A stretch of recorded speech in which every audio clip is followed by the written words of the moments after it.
Famille, amis internautes, fidèles téléspectateurs de Rétro Sport TV, bienvenue dans votre chaîne qui traite toutes les actualités sportives. Rétro Sport TV, la chaîne qui vous ressemble et qui vous rassemble, guys, c'est le rétroviseur des displays sportifs. Et aujourd'hui, c'était le clap. Toutes les 24 équipes sont entrées en lice. Et hier, c'était le groupe E, aujourd'hui le groupe F.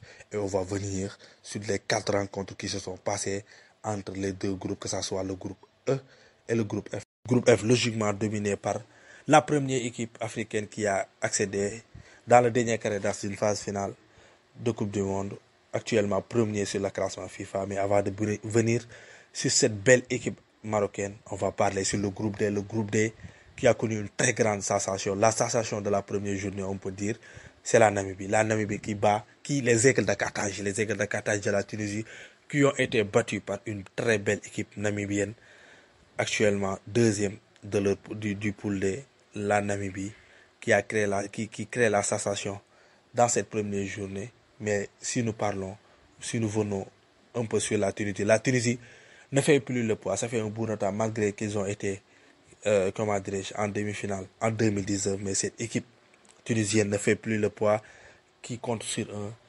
joueur qui titille les quarantaines actuellement, qui étreint cette année sa 8e CAN. C'est seulement lui et André Ayou, les deux joueurs les plus capés actuellement en Afrique.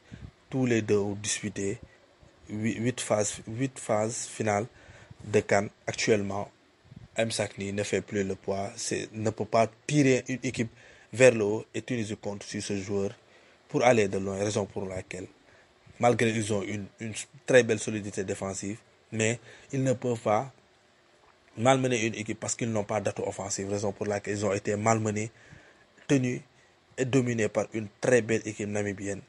Et cela les a mis actuellement dernier de leur groupe.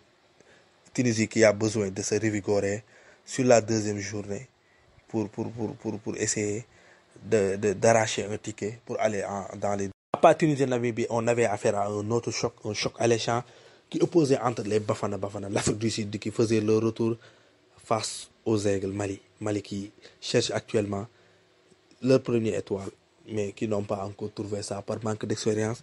Mali qui amène chaque année une très belle équipe, mais par manque d'expérience, ils ont toujours été éliminés, soit par 8e ou bien par quart.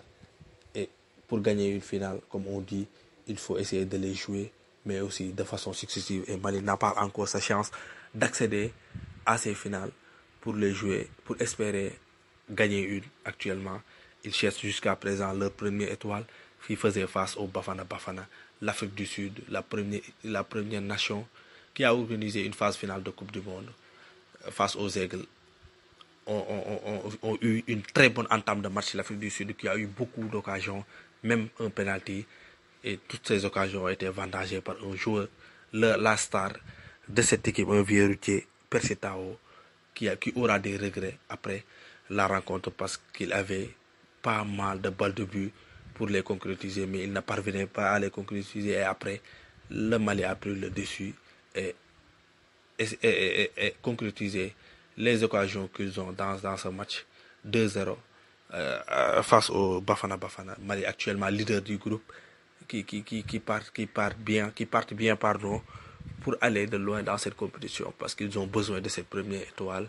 Mais est-ce que les Bafana auront la possibilité qu'ils avaient en première rencontre? Parce que même si ils n'ont pas eu une victoire dans cette première rencontre, mais au moins ils auraient dû prendre un point pour bien entamer leur compétition. Mais face aux Aigles, une équipe malienne très joueuse, l'une des équipes qui joue mieux au football dans ce continent, tout le temps qui s'impose dans les A, mais dans les petites catégories, mais ne parviennent pas à s'imposer dans les A, a eu le privilège et arboré son costume de favori de partir actuellement premier de leur groupe et espérer même jouer les grands rôles dans cette compétition. Le groupe aujourd'hui, le groupe F, a sonné le clap de la fin de la première journée. Toutes les 24 équipes sont entrées en lice et aujourd'hui c'était un des favoris de cette compétition qui est entré en lice. C'était le Maroc. Le Maroc qui faisait face à la Tanzanie qui a été sorti en premier tour lors de l'édition précédente, qui partageait la même poule avec notre cher Sénégal. Et aujourd'hui, ils faisaient face à un autre cadeau d'Afrique, actuellement premier du classement FIFA Maroc, qui a gagné la Tanzanie sans forcer, les Lions d'Atlas, toujours égal à eux-mêmes, avec une très belle équipe, une équipe joueuse amenée par un certain Walid Regragui, leur étincelle à coach.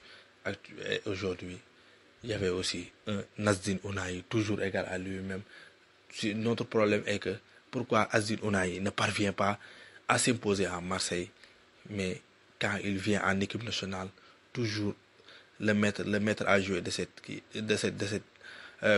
équipe marocaine avec un Hakim Ziyech orchestré par Amrabat et j'en passe. Une très belle équipe avec une profondeur de bas extra-atmosphérique. Attention à cette équipe marocaine. On ne va pas dire qu'il accédera en finale, mais c'est fort probable qu'ils joueront la dernière carré d'as parce qu'ils ont une très belle équipe. Ils ont tout ce qu'il leur faut pour jouer les grands rôles. Est-ce qu'ils vont jouer les grands rôles parce que malgré qu'ils avaient accédé dans le dernier carré d'as à la Coupe du Monde, mais les compétitions se ressemblent, ce succès demain ne se ressemble pas. La CAN est plus dure et plus difficile à jouer par rapport à la Coupe du Monde, mais j'espère ils ont accumulé une expérience de leur dernière édition. Ils ont été éliminés par les pharaons d'Égypte alors que c'était la seule équipe qui avait fait 3 sur 3 dans les phases de poule. Mais cette équipe marocaine aura son mot à dire et ça c'est pas même une information dans cette compétition parce qu'ils ont tout pour aller dans le... Tanzanie n'était pas le seul match de ce groupe F, mais il y avait aussi RDC Congo qui faisait face au Chipolopolo, les Zambiens qui reviennent de la compétition, les champions d'Afrique en 2012 qui ont battu le Sénégal en premier match. On se souvient de cette lourde défaite 2-1 et une équipe qui avait créé une surprise et gagné la compétition en 2012, aujourd'hui qui faisait leur comeback face à la RDC. RDC, une équipe qui domine mais qui ne gagne pas. Ça fait 8 rencontres que cette équipe congolaise n'a gagné qu'une seule rencontre sur 8 matchs, une victoire, 3 matchs nuls et 4 défaites. Ça montre que l'équipe domine mais ne gagne pas et c'était le même cas aujourd'hui face au Chipolopolo. Ils ont dominé le match de bout en bout, amené par un certain Wissa, le sociétaire de Brentford, l'attaquant de Brentford, mais aussi orchestré par un Chachel Memba, le défenseur Master Madweke, le sociétaire de West Ham, avec de très grands joueurs, des joueurs qu'on connaisse, mais c'est des joueurs, on peut dire mûrs, des produits finis, mais leur problème, ils dominent, mais ils ne gagnent pas cette équipe congolaise face à une équipe zambienne très solide et très réaliste parce qu'ils ont eu, sur une erreur du gardien, ils parviennent à marquer un but et gérer le match. Et Wissa avait peut-être la balle de match parce qu'il a eu un face-à-face avec le gardien, mais voulait donner une passe décisive à Cédric Bakambu, mais les défenseurs ont dit non. L'équipe congolaise a un problème de gagner parce que depuis 8 matchs, tu domines les matchs, mais tu ne parviens pas à les gagner. Ça montre qu'il y a un manque de réalisme dans cette équipe congolaise. Et peut-être ils ont une équipe parce qu'il y a beaucoup de joueurs mûrs, des stars dans cette équipe qui jouent dans les 5 grands championnats d'Europe. Mais ils doivent être plus réalistes pour aller loin dans cette compétition parce qu'ils ont une génération, mais des joueurs, des trentenaires, peut-être qu'ils ne vont pas être là dans une prochaine CAN. Donc, ils doivent profiter de cette génération pour essayer d'avoir quelque chose. Pourquoi pas sortir dans les deuxièmes tours.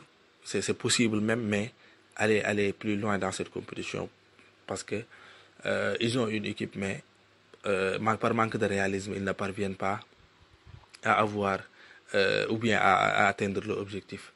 Et on va attendre peut-être leur deuxième rencontre. Ça sera face à une équipe marocaine.